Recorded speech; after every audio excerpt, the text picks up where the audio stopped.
Colleagues, I don't think there is a better paper we are going to receive from someone outside us than the paper Francis has given us.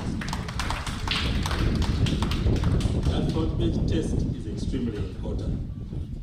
But colleagues, let's be humble. Humility is extremely important. Yes, you need to know yourself as a minister, but don't overrate yourself. Don't overrate your work. Because this country has been here before us and it will remain here even after us. My mother used to tell me always,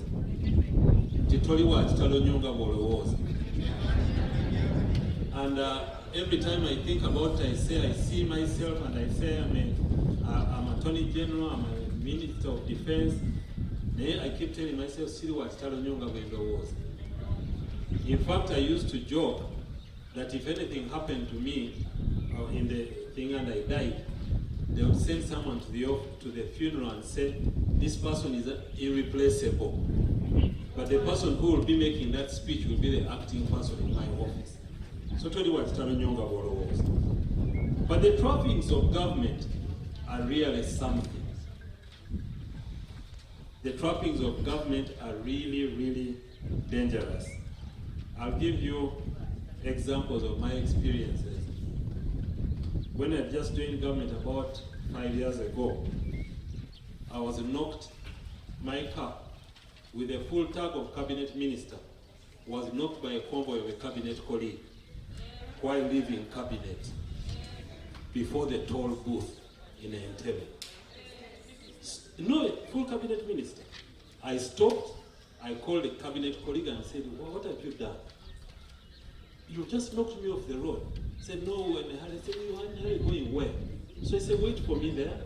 We stopped in front of the toll booth, we discussed, and I told him this Ministry of Justice will not pay for this car.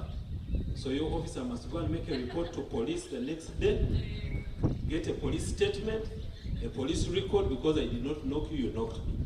But you can imagine if they knocked a cabinet minister's car, what happens to the individuals other than those? I'll give you another example.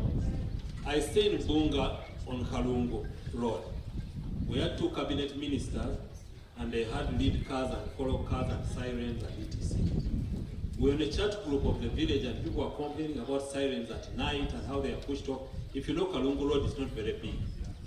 So I told my colleagues, people are complaining on the WhatsApp group, are you there?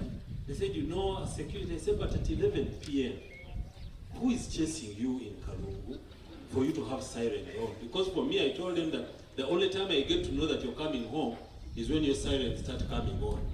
And you're interrupting my sleep also. Because now I told them the only time I know you're coming is when your sirens are on. Otherwise, I wouldn't know.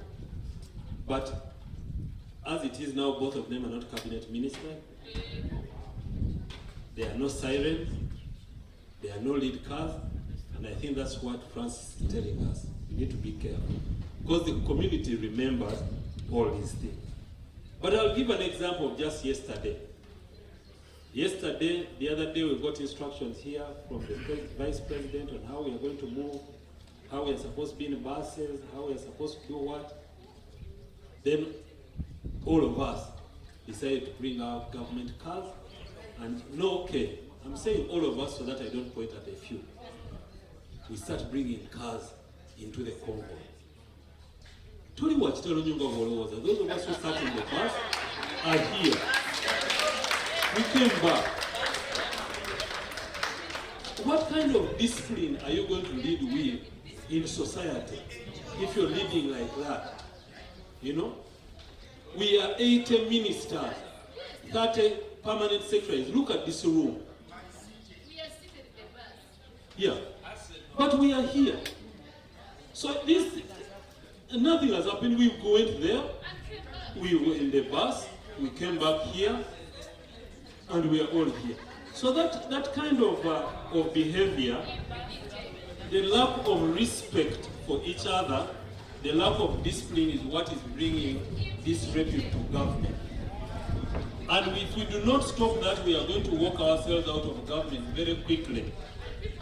Because people look at us and say these are our leaders. And like Francis was saying, they see us every day.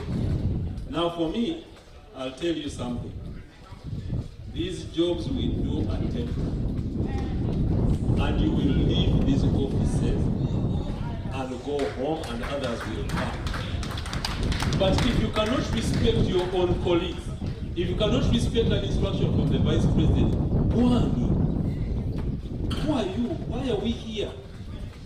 So for me, colleagues, I can tell you that if you do not stay grounded, you're finished. And we see you and we look at you and we still look at this one. Why? Why can't you even at least respect your colleagues? At least respect other cabinet members, at least respect the Prime Minister, respect the Vice President. But you don't respect them, we wonder what you do in your homes, in your community. And we wonder why we struggle with looking for votes. So for me, I hope that what I'm saying here, I'm saying in good faith. I've been in cabinet for 5 years, and I can tell you that you may take it badly, but I am telling you, at least if you do not think other people, me, I felt disrespected. So if others did not, me, I'm telling you how I felt. That the rest of us can do this and you will do the other way. It's not right. It's wrong. Be humble. Thank